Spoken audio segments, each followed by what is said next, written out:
Hello बच्चों, तो आज हम लोग पढ़ने जा रहे हैं नया टॉपिक जिसका नाम है कॉम्बिनेशन ऑफ रेजिस्टेंसेस। जो हम रेजिस्टेंस का मतलब है रुकावट, और उसके लिए फॉर्मूला होता है रो एल ओवर ए, जहाँ पर रो क्या है आपकी रेजिस्टिविटी है, एल क्या है आपकी लेंथ है, लेंथ ऑफ कंडक्टर, और आपका ए आपका एरिया ऑफ क्रॉस सेक्शन है। लास्ट टाइम मैंने आपको बताया था जैसे आप वायर होती है आप उसी तरह चीज़ों को समझिए। मेरे पास वायर अभी भी फिलहाल भी है, ठीक है, ये वायर है, दीज आर वायर्स विच आई है। तो प्यारा बच्चा, वायर अगर मैं पूछूं इसका मुझे रेजिस्टेंस निकालना है तो ये एल्यूमिनियम की है, इसके पास मेरे पास इसकी रेसिस्टिविटी होनी चाहिए। रेसिस्टिविटी का क्या फॉर्मूला होता है, m upon n e square tau. अलग अलग मटेरियल के लिए अलग अलग होगी और मोस्ट प्रोबेबली आपको एग्जाम में दे देंगे, आपको याद रखने की जरूरत नहीं है। ठीक, ओके सर जी।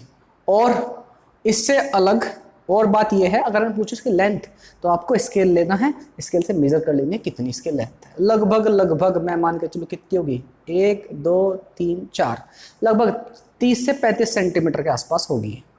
ठीक है, 30 से 40 सेंटीमीटर के आसपास होगी, जो लाइटर भी मान लेता हूँ 40 सेंटीमीटर है। तो लेंथ क्या है, दिस ये बिल्कुल सीधी होनी चाहिए बाय द वे। ठीक है, इसके अंदर रुकावट होगी। रुकावट किस लिए होगी, क्योंकि इलेक्ट्रॉन आपस में टकराते हैं, जब चलते हैं तो रुकावट होगी। फिर पूछा जाए हमारे फॉर्मूले में रेजिस्टेंस का फॉर्मूला जो है वो क्या है, रो एल ओवर ए। तो रो एल ओवर ए, तो रो की वैल्यू मटेरियल के ऊपर डिपेंड करेगी, और यही वायर कॉपर के लिए आए तो उसके लिए रो अलग रहेगी, सिल्वर के लिए आए तो उसके लिए अलग रहेगी, गोल्ड के लिए आए तो उसके लिए अलग रहेगी। ठीक है, गोल्ड का नाम सुनते ही सर कुछ कुछ होता है, इतनी सारी वायर कहाँ से लाएंगे गोल्ड की। ठीक है, ठीक है, अलग अलग मटेरियल आयरन के लिए आए तो आयरन के लिए अलग होगी। ठीक है, ओके सर जी। अच्छा, यहां पर हमें लेंथ समझ में आ गई, ये वाली लेंथ इसकी। ठीक है, okay. Area of cross section, जो एरिया लिखना है बेटा वो एरिया जानते हैं कौन सा, इसका सरफेस एरिया नहीं निकाल लेना, कौन सा एरिया ऑफ क्रॉस सेक्शन, ये देख पा रहे हैं आप, देख पा रहे हैं हाँ सर। ये जो आपको, अगर इसको मैं थोड़ा जूम करके देखूं तो सिलेंडर है, वायर कैसे होती है, सिलेंड्रिकल होती है। तो सिलेंडर का जो एरिया है ये दिस वन, यानी कि एक सर्कल, छोटा सा सर्कल जो बन रहा है, यही आपका एरिया ऑफ क्रॉस सेक्शन है। बच्चे सोचते हैं एरिया ये वाला, सिलेंडर का एरिया 2 पाई आर लिख देते हैं, नहीं बेटा, सर्कल बन रहा है यहाँ पर, एक सर्कल बन रहा होगा छोटा सा। ओके सर जी, तो वही आपका सिलेंडर का एरिया। ठीक है, ओके सर जी। हेडिंग लगाइए प्यारे बच्चों, कॉम्बिनेशन ऑफ रेजिस्टेंसेस। अगर कहूं, कहिए सर कहिए, क्या कहना चाहते हैं आप, आपको और अच्छे से डेमोन्स्ट्रेट करने के लिए ये रही वायर। ठीक है, एक सेकेंड। ओके, तो प्यारे बच्चों मैं बता रहा था कि वायर को ऐसे ले लेते हैं और बेहतर तरीके से समझ पाएंगे, अच्छे समझ पाएंगे, रटने की चीज़ें नहीं पड़ेंगी बिल्कुल भी। ठीक है, मैं मान लूँ ये आपको पूरा फील देगा वायर का, है ना। यस सर, ये तो बिल्कुल वायर जैसी लग रही है सर। एक और वायर होती तो बहुत ही अच्छा होता बाय द वे, पर ठीक है, गरीबी में आटा गीला नहीं करते हैं, इसी से काम चला लेते हैं। ओके सर जी। तो प्यारा बच्चा, मैं अगर कहूँ बाय द वे, आपको पता है जनरली हमारे घरों पर जो ये वायर होती है इसके अंदर कौन सा मेटल इस्तेमाल होता है। हाँ जी, जनरली, मैं नहीं कह रहा कि ये सही होता है, जनरली कौन सा इस्तेमाल होता है, तो आपका आंसर होगा सर कॉपर। ये ब्राउन का टाइप, ब्राउन से कलर का होता है ना, ब्राउन से कलर का, देख पा रहे होंगे आप, क्या आप देख पा रहे हैं, हाँ सर देख पा रहे हैं। इसके अंदर पतली पतली थ्रेड टाइप होती है, generally this is made up of copper, copper का इस्तेमाल होता है। ठीक है, मेरे पास 2 रेजिस्टेंस है, रुकावट रेजिस्टेंस, ठीक है, जितनी ज़्यादा लेंथ होगी उतनी ज़्यादा रुकावट होगी। ठीक है सर, फॉर्मूले से भी दिख ही रहा है। ठीक, अगर मैं इन दोनों रजिस्टर को कैसे कनेक्ट कर सकता हूँ, आप कहेंगे सर या तो आप ऐसे कनेक्ट कर लीजिए, एक की पूंछ दूसरे की पूंछ से जोड़ दीजिए और ऐसे कनेक्ट कर लीजिए, और बन गई, टोटल लेंथ बढ़ गई, मतलब लेंथ वाइज इस तरह से आप लेंथ इसकी बढ़ जाएगी, ऐसी होगा। आपको करंट भेजना है एक जगह से दूसरी जगह, तो आप इसी बना सकते हैं। तो ये कॉम्बिनेशन कौन सा है, दिस इज सीरीज कॉम्बिनेशन। एक से जितना करंट आएगा वो दूसरे से पास हो जाएगा। समझ पा रहे हैं, अरे समझ पा रहे हैं बच्चों की नहीं, हाँ सर समझ गए, सर समझ गए, देख पा रहे हो ये कौन सा कॉम्बिनेशन, ओहो कॉम्बिनेशन टूट गया। ठीक है, ये कौन सा combination, this is series combination. ठीक है, जितना करंट यहां से एंटर होगा, अरे जितना करंट यहां से एंटर होगा, ब्लू के अंदर से एंटर वही पास होता हुआ व्हाइट से निकल जाएगा। ठीक है, बिल्कुल सर, ये कौन सा कॉम्बिनेशन है, दिस इज सीरीज कॉम्बिनेशन। बार बार ये टूट रहा है, इस बार मजबूती से इसको बांध देता हूँ, फिर कभी नहीं टूटेगा। ये कौन सा कॉम्बिनेशन है sir, master ji this is series combination. मैं यहाँ पर बल्ब के साथ भी इसको एक्सपेरिमेंट करके दिखा सकता हूँ, लेकिन रेजिस्टेंस की वैल्यू बहुत कम है, इनकी बहुत ज़्यादा नहीं है, तो इम्पैक्ट नहीं दिखेगा बल्ब के ऊपर। तो मेरे पास रियोस्टेट है नहीं फिलहाल, मैं उसको दिखा नहीं पाऊंगा। तो ये कॉम्बिनेशन कैसा है, सीरीज।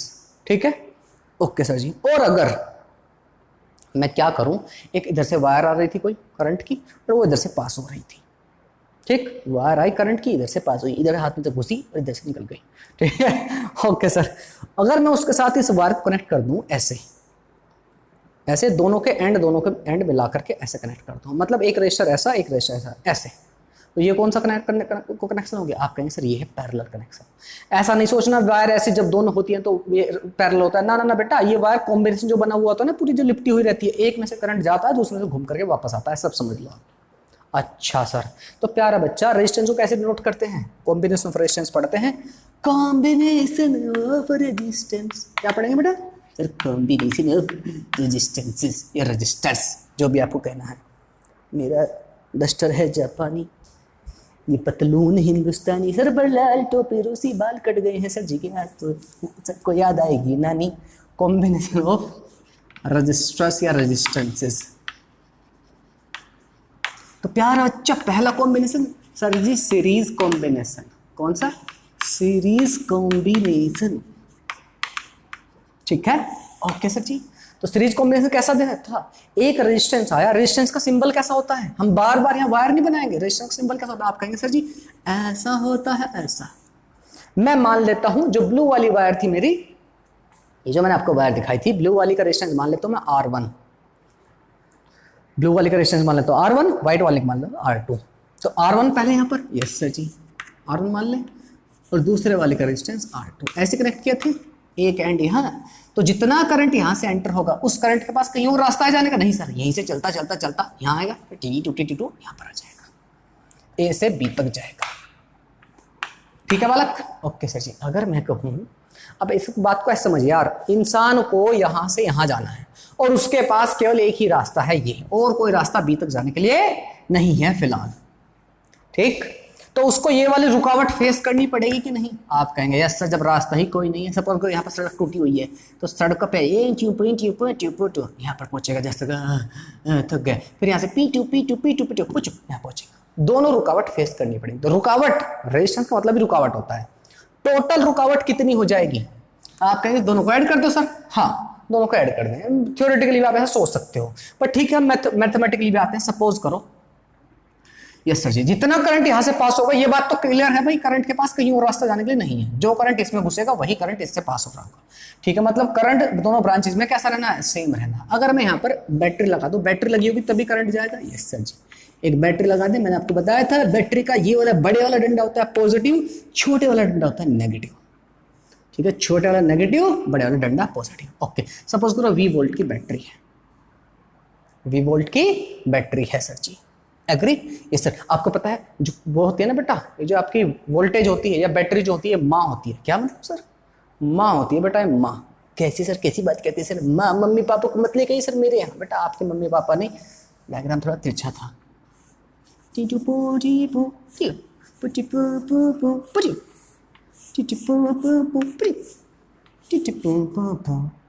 है, अभी भी सर थोड़ा तिरछा ही है, पर चलिए सर गुजारा कर लेंगे अभी, ठीक है। हाँ सर, थोड़ा पेट निकल गया इसका, ठीक है। ओके, तो प्यारा बच्चा ए बी, इस ये रेजिस्टेंस आपका R1, ये रेजिस्टेंस आपका R2, ये आपकी V वोल्ट की बैटरी। अगर मैं आपसे पूछूं कि कितना करंट फ्लो हो रहा होगा रेजिस्टेंस में, पूरे सर्किट में, आप कहेंगे कुछ हो रहा होगा sir, voltage divide by total resistance. हमने ओम्स लॉ पढ़ लिया, V इक्वल टू होता है IR, तो करंट निकालना तो V अपॉन R। और कुछ बच्चों को होता है कंफ्यूजन। कैसा कंफ्यूजन? वो सोचते हैं जितना वोल्टेज यहाँ वही वोल्टेज यहाँ वही वोल्टेज यहाँ। ना ना बच्चा, ना ना, ऐसे गलती नहीं करना है। हाँ, मैंने कहा बैटरी होती है बेटा माँ जैसी। क्या होती है बेटा? माँ। माँ क्या कहती है बेटा? अगर खुद भूखी रह जाएगी लेकिन अपना खाना सबको दे देगी बच्चों को। बिल्कुल ऐसा समझिए, जितना इसके पास पोटेंशियल है, कुछ इसको दे देगी, कुछ इसको। सपोज करो इसके अक्रॉस जो पोटेंशियल ड्रॉप हो V1 मान लिया, इसका अक्रॉस जो पोटेंशियल ड्रॉप होगा V2 हो गया। क्या मतलब है सर, कैसे हुआ? अरे ये सब आप जानते हो, 10th क्लास में हमने पढ़ी हुई है सब चीजें। कैसे हुआ तो बता देते हैं। फिर करंट यहाँ से भागेगा पीऊ पुचुक पीऊ। सपोज करो I करंट भागा यहाँ से I, तो यहाँ पर आपका potential drop V1 equal to कितना हो जाएगा? करंट I इंटू इसका resistance, V equal to IR होता है ओम्स लॉ से। Yes sir, IR। Okay sir जी। इसी तरह यहाँ पर पोटेंशियल कितना हो जाएगा इसका क्रॉस? आप कहेंगे V2 इक्वल टू IR2। दोनों में जितना करंट इसके अंदर है उतना ही करंट इसमें होगा, कोई अलग करंट नहीं हो रहा होगा। ठीक है, ओके सर जी। मैंने आपको बताया पोटेंशियल जो होगी ये पोटेंशियल कुछ इसका क्रॉस होगी कुछ इसका क्रॉस, मतलब potential V will be equal to V1 plus V2। ठीक है, ओके सर जी। तो अगर मैं कहूं कि यार मैं मुझसे कोई कहे कि सर आप ये दो रेजिस्टेंस इस्तेमाल कर रहे हो, एक R1 एक R2, इनको हटा करके हम एक नया रेजिस्टेंस ला सकते हैं, इसमें जोड़ आ रहा है, इसमें बीच में जोड़ आ रहा है, किसी को करंट लग सकता है, समझ में आ रही है? तो सर आप एक काम कीजिए ना, कोई एक ही वायर इस्तेमाल कर लीजिए ना, मतलब एक ही आपका रजिस्टर इस्तेमाल कर लीजिए। मेरे पास बहुत सारे दुकान में रजिस्टर हैं, आप दो को जोड़कर क्यों बना रहे हैं? किसी बच्चे को करंट लग जाए, कोई टच कर दे यहाँ पर, कॉम्बिनेशन जहाँ हो रहा है यहाँ पर, नहीं तो आपको सेलो टेप लगानी पड़ेगी भाई, कमजोर तो है, जोड़ तो है ही। या सर आप एक ही रेजिस्टेंस यूज कर लें, तो फिर आप कैलकुलेशन करोगे सर इसका रेजिस्टेंस R1 है इसका R2 है, तो मैं वायर कैसे लूँ कि जिसका रेजिस्टेंस R1 मतलब इन दोनों के बराबर हो जाए। Getting a point, getting my point? एक बार फिर सुनिए, मैं कह रहा हूँ मेरे पास ये रेजिस्टेंस है, इसका R1 रेजिस्टेंस इसका R2, मैं ऐसी तीसरी वायर से मैं इसको रिप्लेस करना चाहता हूँ, जैसे रेजिस्टेंस से रिप्लेस करना चाहता हूँ कि बिल्कुल इसके जैसे रेजिस्टेंस थे जितना ये दे रही है दोनों मिल करके। उन्होंने कहा ठीक है सर, नो प्रॉब्लम। ठीक है, तो अगर आपको पता है ऐसा हो रहा है तो आपको पता है दोनों में करंट सेम होगा, तो मैं चाहता हूँ कि इन दोनों को हटा करके सेम बैटरी लगाऊं, जब मैं सेम बैटरी यही लगाऊं, इन दोनों को हटा करके एक ऐसा रेजिस्टेंस ले लूं मैं जो अकेला हो, इससे वायर में जोड़ तोड़ ना है। ठीक है, सपोज करो R इक्विवेलेंट मान लेता हूं उसका नाम, इन दोनों के जो बराबर हो जाए, जो काम ये कर रहे थे वही काम ये कर दे, मेरा एक ही कर दे अकेला, तो यहां से वोल्टेज वही लगाए और करंट भी आपका वही फ्लो, सारी चीजें सेम हो। ठीक, तो यहां से आप क्या कह सकते हो, V equal to I R, सारा का सारा पोटेंशियल इसके अक्रॉस, तो V equal to I R बोल सकते हो कि नहीं, R इक्विवेलेंट। एग्री? इसको मैं यहां पर रख सकता हूं, V इक्वल टू का लिख सकते हो sir I into R equivalent will be equal to, V1 को क्या लिख सकते हो आप सर IR1, V2 कितना लिख सकते हो आप, कहोगे IR2। I सब जगह कॉमन है तीनों में, कट्टम कुट्टा, तो R इक्विवेलेंट कितना आ गया, आप कहेंगे सर जी R1 प्लस R2 आ गया। तो यहां से ये बात समझ में आती है, अगर आपके सीरीज में रेजिस्टेंसेस हैं, if the resistance R being connected in series, series का मतलब क्या, ध्यान समझना, ये 10th क्लास की जो कहानी थी ना बहुत छोटे से खत्म हुई थी, यहां पर नहीं हो खत्म, चीजें डेप्थ में जाएंगी अब। ठीक है, सीरीज का मतलब ये हुआ कि दोनों रेजिस्टेंस से सेम करंट फ्लो हो रहा होगा। ठीक है, सेम वही करंट जो यहां से एंटर हुआ वही करंट यहां से फ्लो हो रहा होगा।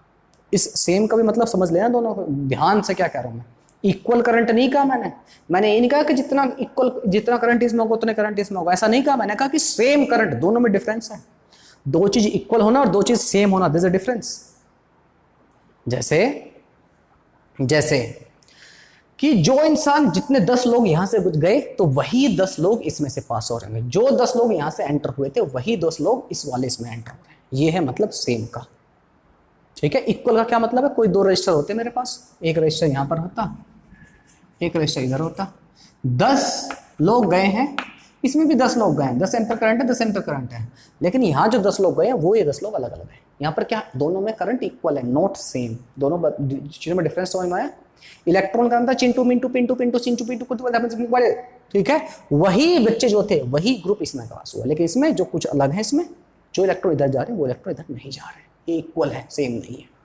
ठीक है, ओके, तो एग्जैक्टली वही करंट इसमें से पास होगा जो करंट इसमें पास होगा, सीरीज का मतलब ये है। अगर आपके दो से ज्यादा होते रेजिस्टेंस, तो जैसा यहां पर क्या हुआ, सिंपली ऐड हो जाने हैं, तो क्या होगा, अगर रेजिस्टेंस ज्यादा होते, 3 4 5 20 50 कितने होते, 10 20 होते, R1 plus R2 plus R3 plus R4 up to जहां तक भी होता है। ठीक है, तो सीरीज कॉम्बिनेशन में क्या होगा, उनके जो रेजिस्टेंस है, नेट रेजिस्टेंस क्या हो जाएगा, इन सब का सिंपली एल्जेब्रिक सम। समझ में आ गई बात? मेरे ख्याल से बात समझ में आ गई है। ठीक है, तो सीरीज कॉम्बिनेशन में क्या बोल सकते हैं, resistance connected end to end. ठीक है, करंट क्या होगा, सेम होगा, ये छोटे छोटे पॉइंट लिख सकते हो यहाँ पर, सीरीज में इधर लिख देता हूं मैं, सीरीज कॉम्बिनेशन में क्या क्या हो रहा होगा, इन सीरीज कॉम्बिनेशन आपका छोटे छोटे point, current will be same, जो आपको ध्यान में रखना है चीजें, current will be same sir ji, current will be same, current change नहीं होगा। और क्या कह सकते हो, पोटेंशियल ड्रॉप जो उनके अलग अलग हो सकता है, अगर दोनों रेजिस्टेंस बराबर हैं तो दोनों का अलग बराबर हो जाएगा, अलग अलग हैं तो अलग अलग रहेगा। ठीक है, और ये बात लिख सकते हो, इसके अक्रॉस जो पोटेंशियल ड्रॉप होगा, potential drop across register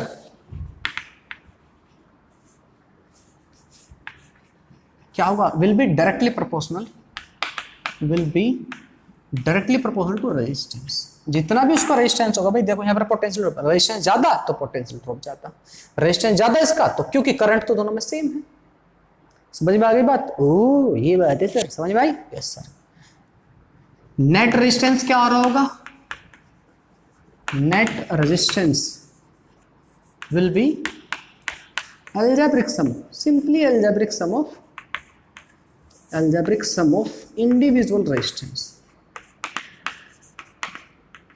individual resistances, individual जो रेजिस्टेंस है उनका सम होगा टोटल नेट रेजिस्टेंस, यानी R equivalent will be equal to R1 plus R2 plus R3 and R4 and so on R।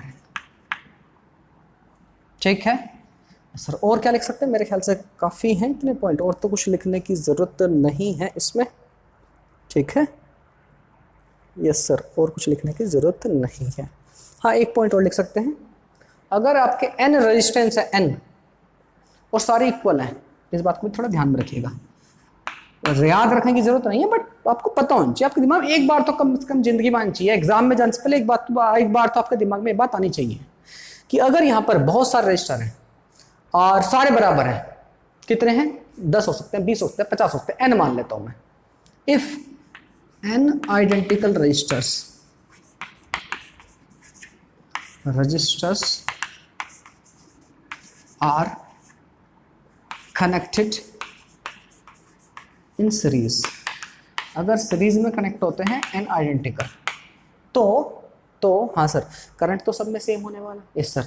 आपसे पूछ रहा है एक के अक्रॉस, किसी भी एक के अक्रॉस पोटेंशियल ड्रॉप कितना होगा, V वोल्ट ये है तो ये एक रेजिस्टेंस, समझ में आ रहा है मैं क्या कह रहा हूँ भाई? ऐसी कहानी है कनेक्टेड इन सीरीज, ऐसी कहानी कुछ, एक रजिस्टर, दूसरा रजिस्टर, तीसरा रजिस्टर, चौथा, ऐसे करके n रजिस्टर है, बहुत सारा n, और ये बैटरीज कनेक्टेड है।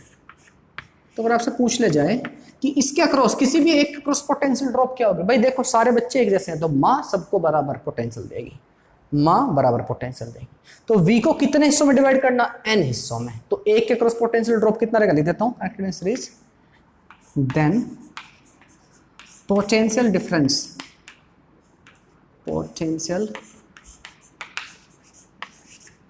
डिफरेंस या पोटेंशियल ड्रॉप भी बोल सकते हो आप, अक्रॉस ईच रजिस्टर R मान लेते हैं इनकी वैल्यू, विल बी कितना हो जाएगा? V अपॉन n कनेक्ट किए आइडेंटिकल है, आइडेंटिकल मतलब एक जैसे बिल्कुल।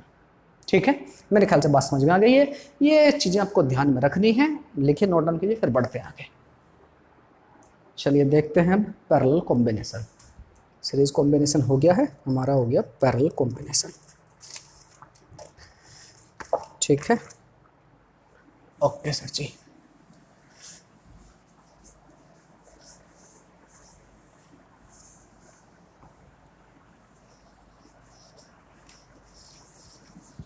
नेक्स्ट लिखिए पैरेलल कॉम्बिनेशन सर जी। आज अच्छी पैरेलल कॉम्बिनेशन सर जी, कॉम्बिनेशन सेकंड आपका पैरेलल कॉम्बिनेशन। ये क्या है? क्या है सर जी? देखो सपोज करो मेरे पास एक बैटरी थी, let it be I have a battery, मेरे पास एक बैटरी थी, वो ये रही। आपने इलेक्ट्रोकेमिस्ट्री में पढ़ा है बैटरी कैसे, सेल या बैटरी कैसे बनाते हैं, आप लोगों ने पढ़ा होगा इलेक्ट्रोकेमिस्ट्री में। एक बाल्टी ली, उसमें एसिड डाल दिया H2SO4 और 2 इलेक्ट्रॉन लगा दिए, बन गई आपकी बैटरी या सेल। ठीक, ओके सर जी। अब आपको करंट फ्लो कराना है, आपके पास 2 रजिस्टर है, ये रहे। ठीक है, एक तो तरीका आपने चूज किया कि भाई पहले इसको क्या करो, थोड़े से बड़े हो गए हैं वायर, जहाँ थोड़े छोटे होते तो अच्छा रहता, पर ठीक है, लेट्स मैनेज दिस थिंग। तो आपने एक तरीका चूज किया ऐसा, ये बैटरी के 2 टर्मिनल हैं, यस सर, एक कनेक्शन यहाँ पे कर दिया और दूसरा कनेक्शन आपने इसको यहाँ पर पकड़ के दूसरा कनेक्शन यहाँ पे कर दिया। और यहाँ पे बल्ब लगा सकते हो आप, whatever you want to apply. ठीक है, एक कनेक्शन यहाँ पे कर दिया, एक कनेक्शन यहाँ कर दिया, ये आपका कैसा हो गया, this is series combination. Current आपका यहाँ से फ्लो होता है पूरा पूरा यहाँ पर आएगा, यहाँ से फ्लो होता है वो यहाँ जा रहा होगा ऐसा। ठीक है, ओके सर, ये कैसा सीरीज कॉम्बिनेशन। यहाँ पर सपोज करो जंक्शन पे पीछे में आपने बल्ब लगा लिया एक। ठीक, ओके सर जी। दूसरा तरीका क्या हो सकता है, दूसरा तरीका क्या हो सकता है इनको कनेक्ट करने का, आपने दोनों को एक जगह कनेक्ट कर लिया, एक जगह नहीं भी कनेक्ट किया, ब्लू वाले को, जो ब्लू वाला वायर है उसको यहाँ पर कनेक्ट किया, यहाँ से यहाँ, ब्लू वाला दिख गया, यस सर, ब्लू वाले को कनेक्ट कर लिया आपने यहाँ से यहाँ, ये रहा। ठीक, ओके, और जो व्हाइट वाला है इसको भी यहीं कनेक्ट कर लिया, इसको भी यहाँ पर कनेक्ट कर लिया। समझ में आ गई बात, ये कैसा हो गया कनेक्शन, पैरेलल हो गया। इसको हम थोड़ा डायग्राम से रिप्रेजेंट करें तो कैसा हो जाएगा, आप कहेंगे सर जी ऐसा, यहाँ पर यहीं से कनेक्शन आपका ब्लू वाले का है, ब्लू वाले का रेजिस्टेंस, और दूसरा जो वायर है उसका भी कनेक्शन यहीं से है। समझ में आ गई बात, ये कैसा आपका, ये है पैरेलल कॉम्बिनेशन। मतलब रेजिस्टेंस इसका R1 है सपोज करो, इसका R2 है, इस पैरेलल कॉम्बिनेशन। ठीक है, और ज्यादा रेजिस्टेंस होते तो एक और वायर होती तो एक और कनेक्ट कर लेते, इसको थोड़ा सा और अच्छा सा बना देता हूं मैं, ये आपका this is 1 resistance, this is 2 resistance. अब बच्चे घबरा नहीं जाना, बच्चे सोचते हैं यार जब ये डायरेक्टली यहाँ पर डायग्राम था ऐसा, ये डायग्राम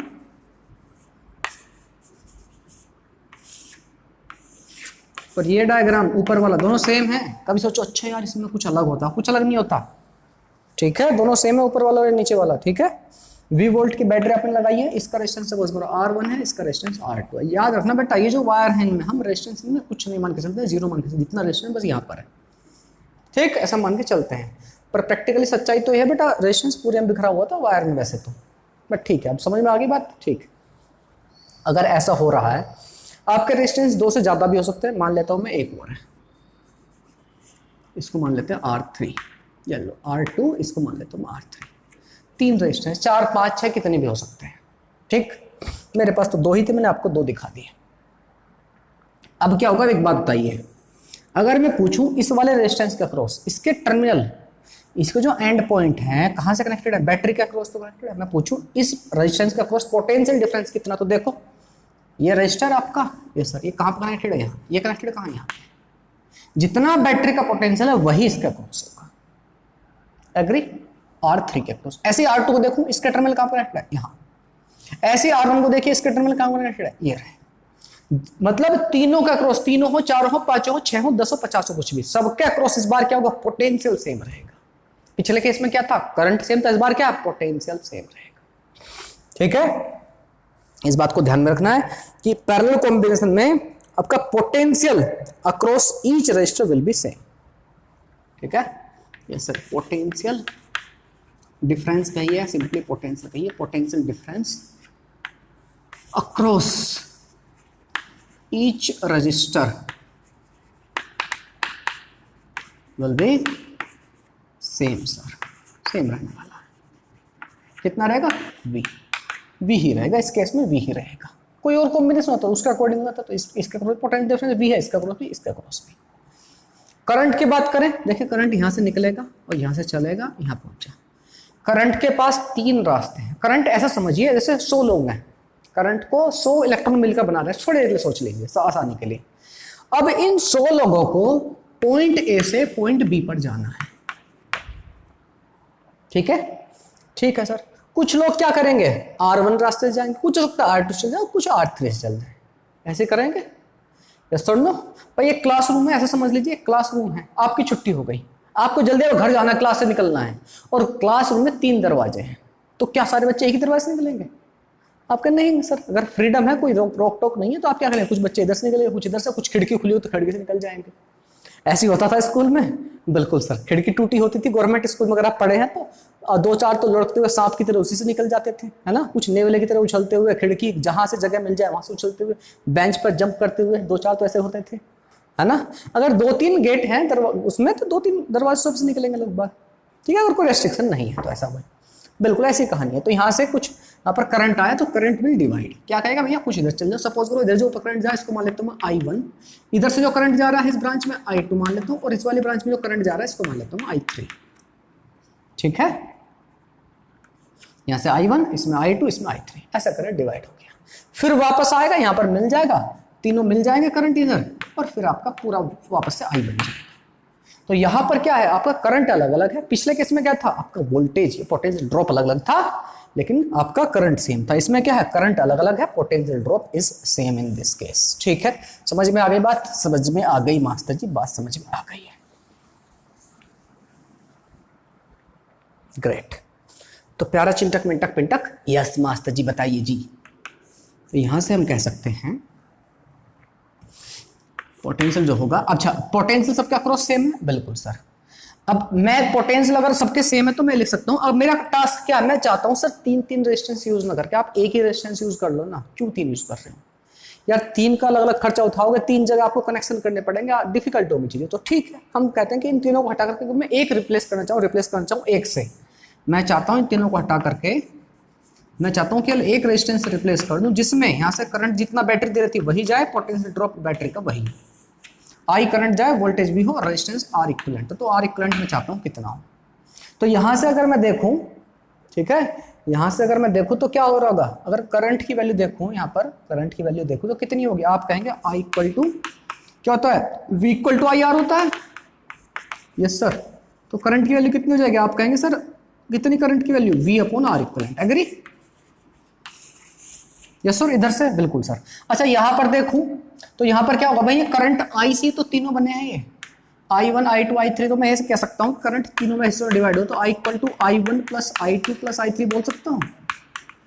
यार 100 लोग थे, 100 लोग थे, 10 इधर चले गए, 20 इधर चले गए, 70 इधर चले गए, तो टोटल ये 100 लोग इसी में से डिवाइड हुए थे। इन तीनों को सम करोगे तो 100 ही बनेंगे ना, 10 यहाँ 20 यहाँ 70 इधर, 10 और 20 30, 30 और 70 100। ठीक है, ओके सर जी। तो अच्छा करंट को क्या लिख सकता हूं, आप लिख सकते हैं करंट को voltage upon R equivalent. I1 को क्या लिख सकते हैं, I1 ये रहा सर, कितना, आप कहेंगे सर पोटेंशियल ड्रॉप तो इसके अक्रॉस भी V ही है, सबके अक्रॉस V है, वोल्टेज अपॉन रेजिस्टेंस होता है करंट, तो I1 को क्या लिख लूं मैं, वोल्टेज अपॉन R1। I2 का लिख लूं, आप कहेंगे सर वोल्टेज अपॉन R2 लिख लीजिए, और I3 को वोल्टेज अपॉन R3 लिख लीजिए। वोल्टेज कॉमन है सब जगह पर, खत्म हो गया, तो आपका R इक्विवेलेंट कितना आ गया, आप कहेंगे sir 1 upon R equivalent will be equal to 1 upon R1 plus 1 upon R2 plus 1 upon R3। और अगर ज्यादा रजिस्टर है n तक है तो उस केस में क्या जाएगा आपका अप टू n, जितना भी हो रहा होगा। पर 3 के लिए तो हमें ये समझ में आ गई ये बात, 3 हो 4 हो 5 हो 10 हो 50 हो जितने भी हो, आपका रेजिस्टेंस कितना हो जाएगा। तो इस केस में आप क्या कहेंगे, जो नेट रेजिस्टेंस होगा उसके बारे में क्या कहेंगे, कहेंगे से जो आप कहेंगे reciprocal of equivalent resistance will be equal to the sum of reciprocals of individual resistance. इनका रेसिप्रोकल ऐड हो रहा है, सिंपली रेजिस्टेंस ऐड नहीं हो रहा है। समझ में आई? इस बात को आप लिख सकते हैं, इनके बारे में 2-4 पॉइंट लिख लेते हैं। पहला पॉइंट क्या कह सकते हैं, reciprocal of equivalent resistance will be equal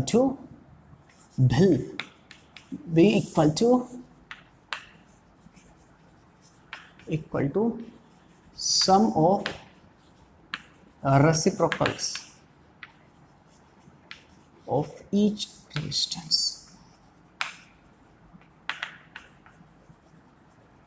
ठीक है, sum of reciprocals of each resistance. ठीक है, पहली बात। Yes sir. और क्या कह सकते हैं बेटा, इसमें पोटेंशियल ड्रॉप सेम रहेगा, मैंने लिख दिया पोटेंशियल ड्रॉप सेम रहेगा।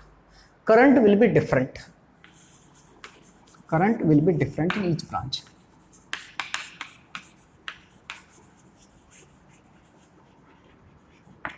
ईच ब्रांच कब तक, अगर आपके रेजिस्टेंस अलग अलग है, रेजिस्टेंस अगर सेम हो गए, तीनों आर आर आर होते तो करंट भी सेम हो जाता, बराबर बराबर डिवाइड हो रहा होता।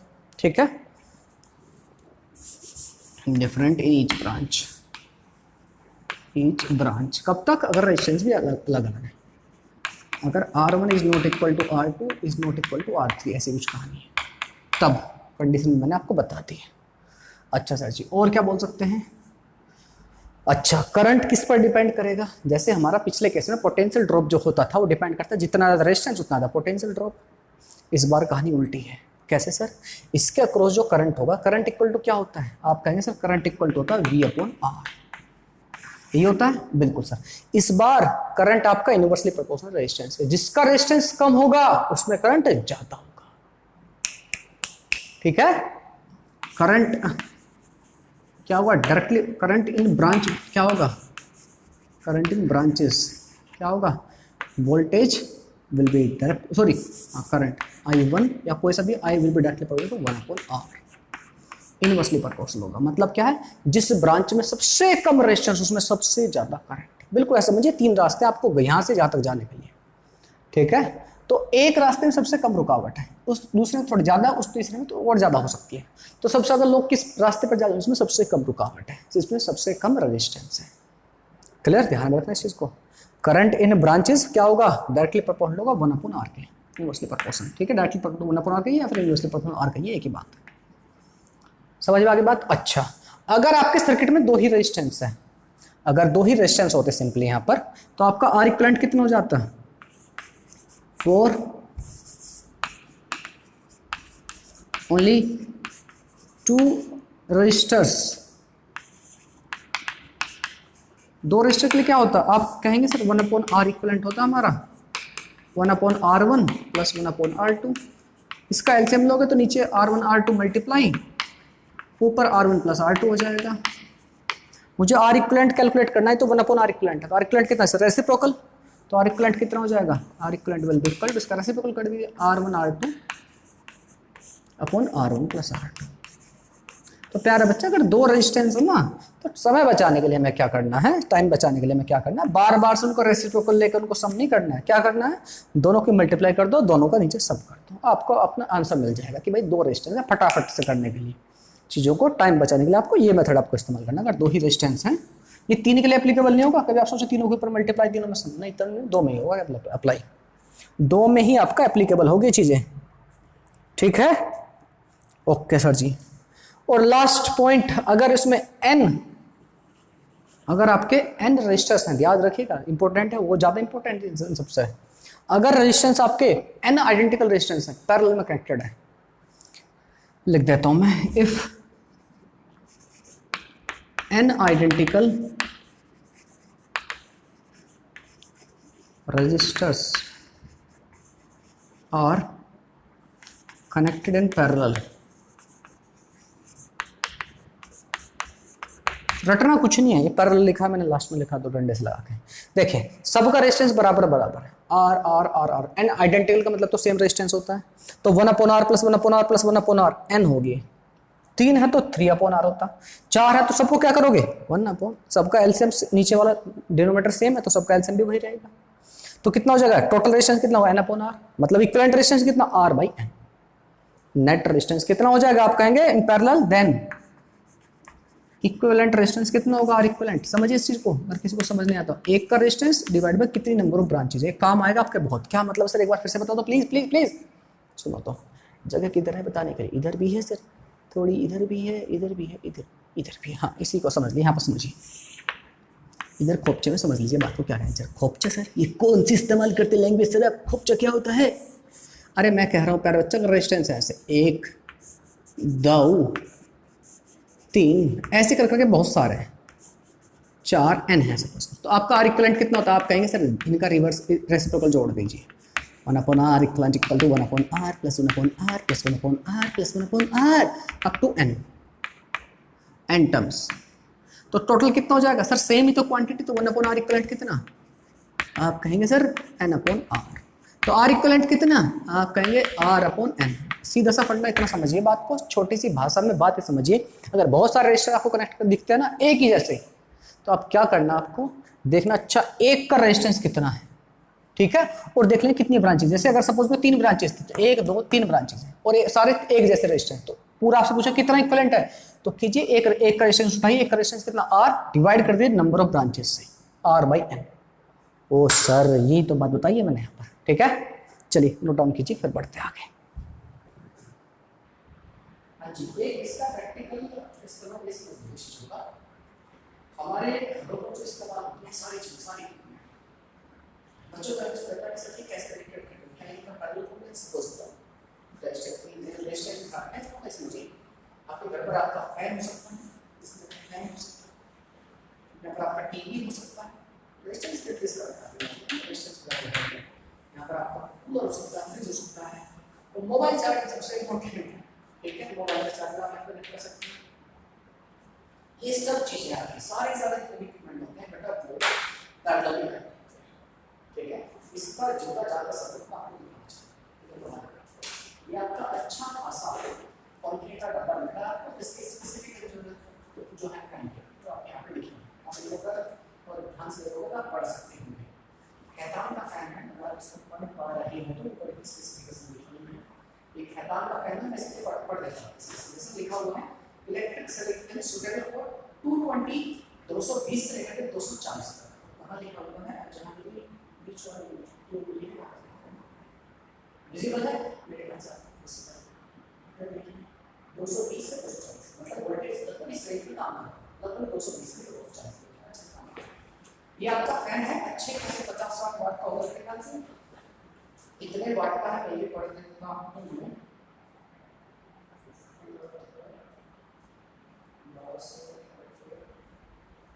what will be the conversion इसके ऊपर नहीं लिख पा रहा हूँ,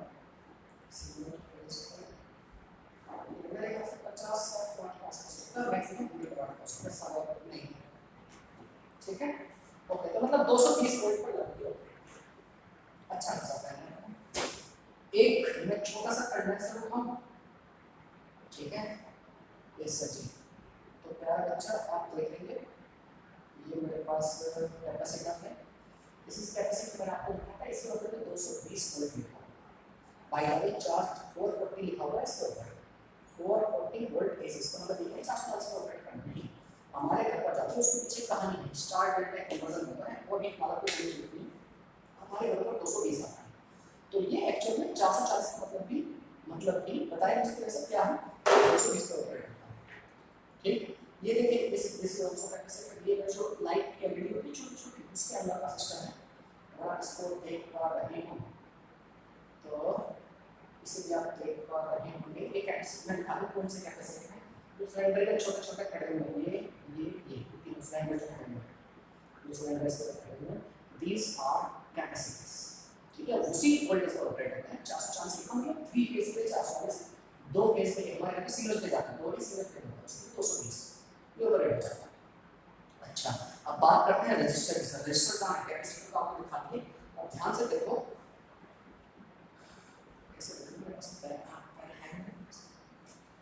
ये जो छोटे-छोटे जो रेजिस्टेंस कौन से रेजिस्टेंस सर्किट के लिए ध्यान से, इसमें जो रेड ये वहाँ पे ग्राउंड जिसके ऊपर स्ट्रिप्स हैं, जिसके ऊपर स्ट्रिप्स अगर आप देख पा रहे हो, देख पा रहे हैं ये स्ट्रिप्स के जहाँ तक का टच किया है, ठीक है, एक ये रजिस्टर और एक ये रहा रजिस्टर, ठीक है, ये ब्लैक वाले नहीं नीचे वाले, ये ब्लू कलर के दो दिख रहे हैं, ब्लू कलर के छोटे-छोटे देख पा रहे हैं, इस ब्लू और ब्राउन देख पा रहे हैं मेरे ख्याल से, अगर पैनल लगा रहा हूँ ये ब्राउन सा है और ब्लू ऊपर ये रजिस्टर है, ठीक है, और ये छोटा सा बैठा हुआ है येलो कलर का, ये है आपका ट्रांसफार्मर, इसे ट्रांसफार्मर इसके बारे में पढ़ेंगे। तो जितने भी हैं सारे 220 वोल्ट पर हैं, आप चाहे तो बटन चार्जर होता है, चार्जर का, ठीक है, इसकी स्पेसिफिकेशन यहाँ से तो आपको दिखाई नहीं पड़ेगी, बट अगर देख पा सकते हैं नहीं देख पाएंगे, अपने घर के साथ पड़ेगा उसको 220 वोल्ट 220 से 240 250 इसी रेंज में काम करते हैं। तो यहाँ से ये बात इस बात का हमें अच्छा खासा प्रूफ मिलता है कि जितने भी इक्विपमेंट आपका पूरा जो किसी को डब्बा हो उसके कुछ स्पेसिफिकेशन लिख रखी है, आप देखो यहाँ पर 220 कैपेसिटर केस में 440 से 400 वोल्ट मिल सकता है, 3 केस से ऊपर केस का काम को दैट इज डिफरेंट, लेकिन हमारे जितने भी इक्विपमेंट हम किस तरह ऑपरेट करते हैं 220 मतलब हम जो 10th क्लास में रखते थे चीजों को अच्छा घर की हाउस होल्ड सेपरेटेड पैटर्न होती है, अब आपके साथ वेल सोल्डेड प्रूफ है, बात तो सब कुछ वोल्टेज किसमें से होती है, तो कैसे कनेक्टेड होंगे सारे समझ में आएगा, अगर पैरेलल में कनेक्ट नहीं जानते हो क्या होगा, एक को स्विच ऑफ करके सारे स्विच ऑफ कर सकते, और आप नए इक्विपमेंट ऐड नहीं कर सकते, जब आपने घर बनवाया तो चलो सारे एक साथ चला करेंगे, सारे सीरीज में होगा, पैरेलल में क्या यहाँ पे स्विच लगा दीजिए, यहाँ पर स्विच लगा दीजिए, यहाँ पर स्विच लगा दीजिए, फैन चलाइए, टीवी को बंद कर, ठीक है, आपका सॉकेट चला टीवी अपने को बंद करना, बंद करके चलाना चाहिए। यहाँ पर हमारा इसके बाद वहाँ सर्च करना चाहिए, ठीक है। तो चलिए अलग अलग क्या रहता है, अलग अलग रहता है, मेरे पास एक एलईडी भी है, मैं आपको दिखाई दूँ, ठीक है। ये आपके पास मैं दिखा सकता हूँ आपको, मेरे पास ये एलईडी भी है, एलईडी के स्पेसिफिकेशन आपको बता सकता हूँ। ये 220 वोल्ट पर काम करती है, 220 से कुछ चल सकता है, इसको देख पाएंगे। If it is visible to you, you can see 222, 240. ठीक है, ओके सर। ये एलईडी होगी छोटी छोटी स्क्रीन, इसके बाद में कैसे करती है, कैसे डिजाइन होती है, इसके बारे में हमारे चैप्टर में है, हम पढ़ेंगे। तो हम लोग नॉर्मल ठीक है, तो इसके बारे में पढ़ना है। यहाँ से एक बात सारे कैसे होते हैं, पैरेलल इक्विपमेंट सारे पैरेलल। आपने एलईडी देखा, ये 220 वोल्ट का है, आपने फैन का देखा, वो भी 220 वोल्ट का है। अगर दोनों के सेम वोल्टेज है, potential across each ratio is same, कैसा कनेक्टेड है, समझ में आ गया। ओके, चलिए आप लेते हैं एक कुछ क्वेश्चंस, ठीक है। चलिए देखते हैं वाला क्या मैं कह रहा हूं, हम कोशिश करेंगे ज्यादा प्रैक्टिकल क्वेश्चन। देखो मेरे पास सपोज कोई बैटरी है, बैटरी नहीं तो इसको हम कैलकुलेट कर सकते हैं। एक बैटरी या फिर भी एक मेरे पास रेजिस्टेंस है, इसकी वैल्यू है 6 ओम। मैं इसी को कन्वर्ट करता हूं, मेरे पास बैटरी के दो टर्मिनल, इसको मैंने वायर है दो, ठीक है, दोनों रेजिस्टेंस बराबर। जो व्हाइट कलर की वायर है इसमें 6 ओम है, ये जो ब्लू कलर की वायर है इसमें 6 ओम है। इसको मैंने ऐसे कनेक्ट कर दिया, मैं कैसे करूं, तो करंट कैसे फ्लो होगा, ब्लू से पास होगा इधर से आगे पोटेंशियल ऐसे होगा। यस, तो कैसे कनेक्ट करेंगे, कैसे कनेक्ट करेंगे, ऐसे कनेक्ट करेंगे, ये ऐसे बना सकता हूं मैं। इसके लिए कितने 6 ओम, इसके लिए कितने 6 ओम। तो आपसे पूछ रहा है ए और बी के बीच में रेजिस्टेंस कितना है, ये बैटरी नहीं दिखा है तो भी करना पड़ता है, ठीक है। आपसे पूछ रहा है तो आई करंट कितना है, आप कहेंगे सर ये कैसा सीरीज कॉम्बिनेशन 6 + 6, ठीक। ओके सर, चलो दूसरा क्वेश्चन मेरा ये है, इन्हीं को दोनों को पैरेलल में लगा दो, पैरेलल ये लगा दिया, पैरेलल लगा दो, ठीक है। अगर मैं इनको पैरेलल में लगा दूं तो तब कैसा होगा रेजिस्टेंस, दोनों को पैरेलल लगा दूं, 6 ओम के ही है तो रेजिस्टेंस को लगा दूं पैरेलल में, तो तब क्या होगा रेजिस्टेंस। तो बालक बीच में हम थोड़ा माइक प्रॉपर्ली काम नहीं कर रहा था, डिस्कनेक्ट हो गए थे, तो ये बता रहा था मैं आपको जो चीज़ें आपने नहीं सुनी। मैंने जो घर की जो इक्विपमेंट है, जैसे आपका फ़ैन हुआ, जैसे कि आपका कैपेसिटर हुआ, रजिस्टर हुआ, ये छोटे छोटे जो मैं दिखा रहा था ये सब क्या थे, रजिस्टर्स थे, ये ब्राउन वाले, इनके बारे में बताया। और अभी जो मेरा क्वेश्चन था, क्वेश्चन मेरा ये था कि मैं अगर दो वायर्स लूँ, दो वायर लूँ जिनका रेजिस्टेंस इसका भी 6 ओम है और इसका वायर का रेजिस्टेंस भी 6 ओम है, इनको मैं ऐसे कनेक्ट कर लूँ, ऐसे कनेक्ट कर लूँ,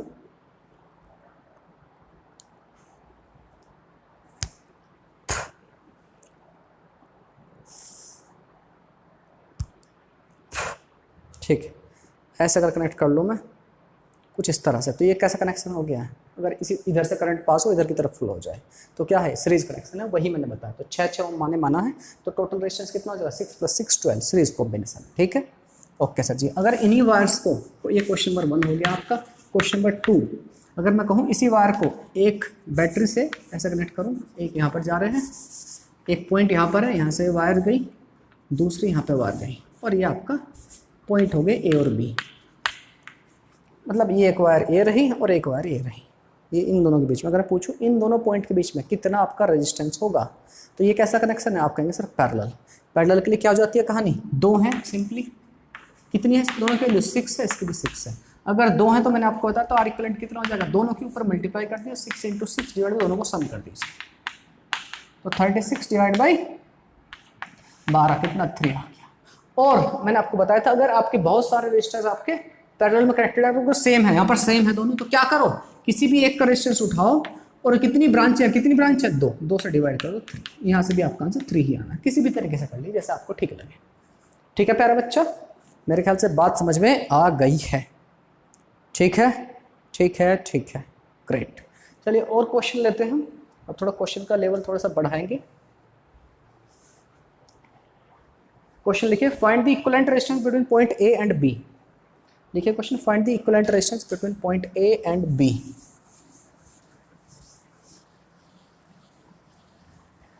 माइक अनम्यूट, माइक म्यूट हो गया, गड़बड़ हो गया।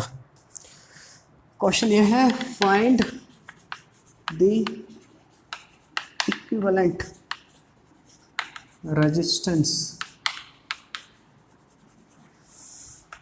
Between A and B. और क्वेश्चन आपका दिया हुआ है कुछ इस तरह से, एक रेजिस्टेंस यहाँ है, एक रेजिस्टेंस यहाँ है, एक रेजिस्टेंस यहाँ है। This is point A, this is point B. First question ये है। क्वेश्चन नंबर 2 कह रहा है कुछ ऐसा रेजिस्टेंस है, एक ऐसा रेजिस्टेंस है, एक इधर है और एक इधर है। इनके बीच में रेजिस्टेंस की वैल्यू है आपकी 20, 30, 50। This is 20, this is 30, this is 50। ओम है सब, बाय डिफॉल्ट ओम में लिख चलना। ये आपका ए है, दिस इज पॉइंट बी, और यहाँ पर आपका है 8, 3, 4, 1। 8, 3, 4, 1। ठीक बना है क्या? 8, 3, 4, 1। ठीक है, इसकी रेजिस्टेंस कैलकुलेट कीजिए, इक्विवेलेंट कितना होगा। ठीक है, ओके सर जी। तीसरा क्वेश्चन ये है आपका, मैं लेटर ए बना रहा हूँ बाय यूजिंग रजिस्टर्स। कैसे सर? ए आपका ऐसा, ऐसा, ओके ऐसा कुछ, यहाँ पर एक और रेजिस्टेंस, एक और रेजिस्टेंस यहाँ पर। तो पॉइंट ए और पॉइंट बी के, ए बन गए नहीं ए, यस सर, सबका रेजिस्टेंस आर है, आर आर आर आर। तो ए और बी के बीच में आपको बताना रेजिस्टेंस। तीनों को क्वेश्चन कीजिए, फिर बढ़ते आगे। चलिए, मेरे ख्याल से आप लोग के आंसर आ चुके होंगे। फर्स्ट देखिए, ए और बी के बीच में, ए और बी को लेके तो क्या होगा, यहाँ से कुछ करंट आएगा, यहाँ पर डिवाइड होगा, यहाँ पर डिवाइड होगा। जितना करंट यहाँ से पास होगा वो ऐसा कैसे, मतलब इसका क्या मतलब, जो करंट यहाँ से गया वही करंट यहाँ से गया, मतलब ये दोनों कैसे सीरीज में, सेम करंट मतलब सीरीज। तो 20 और 30 सीरीज में क्या होता है सर, सिंपली ऐड हो जाते हैं। इसको आप कैसे बना सकते हो सर्किट को, ये रहा पॉइंट ए, ऊपर की तरफ एक रेजिस्टेंस गया, ये कितना 20 + 30 50 लिख दो सीधा। नीचे वाले ब्रांच में कितना है सर 50, यहाँ पर ए, यहाँ पर आपका बी कितना, ये भी 50 है, ये भी 50 है। मैंने आपको बताया अगर ये कैसे, अब पैरेलल में जितना पोटेंशियल ड्रॉप इसका क्रॉस उतना इसका क्रॉस। तो मैंने आपको बताया है प्यार बच्चा कि अगर आपके दो रजिस्टर पैरेलल में है, सेम वैल्यू है उनकी, 2 या 2 से 10 भी हो, अगर सेम वैल्यू, तो क्या करो, एक रजिस्टर उठाओ, उसके नंबर ऑफ ब्रांचेस से डिवाइड कर दो। 50 कितनी ब्रांच है, 2, तो आंसर कितना आएगा 50/2 मतलब 25 ओम इज द करेक्ट आंसर पहले क्वेश्चन का। दूसरे क्वेश्चन का आंसर देखो, यहाँ से करंट आया, यहाँ से डिवाइड हो, कुछ करंट इधर चला गया, कुछ इधर चला गया। जितना करंट इसमें से गया वही यहाँ से पास होगा। तो 4 और 1 किस में है, आप कहेंगे सर सीरीज में। 4 और 1 5, इसको हटा करके आप क्या बना सकते हो, सिंपली 5 बना दो, 5 ओम।